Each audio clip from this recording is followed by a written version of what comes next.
saka sa mga reproductive organs ng mga lalaki. Mhm. So, babae at lalaki, no, basta merong ihi na dumadaloy, espesyalista kami dyan.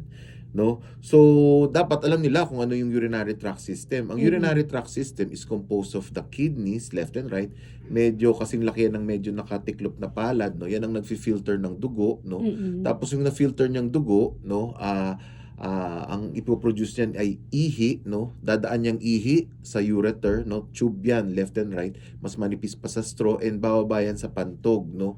Yang ureter na yan ang nag-uugnay dun sa kidney saka sa pantog. Yung pantog or urinary bladder, storage siya ng urine. Parang yung balloon, no? Napupuno ng ihi, nag-expand and then pipiga. Sa baba ng balloon nakaikot yung prostate sa lalaki. Lalaki lang ang may prostate, ang babae wala. Tapos lalabas yan at dadaloy sa tinatawag na urethra sa lalaki. Sa babae maiksi lang yung urethra. So anywhere along the tract kung merong infection, no, yan ang tinatawag nating urinary tract infection. Ayun. Meron ngang mga subnames pa yan eh. Kapag kunwari ang infection ay nasa kidney, ang tawag doon ay pyelonephritis. Kapag nasa ureter, ureteritis. Kapag nasa pantog, namamaga, cystitis, no?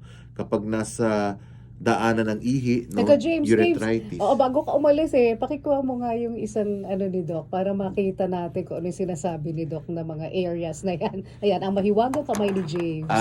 Okay. Yung, yan. Ay, edit naman Oo. yan, no? Oo.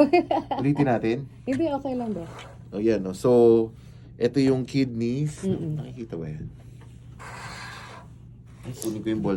Okay lang ba? Teka, ikat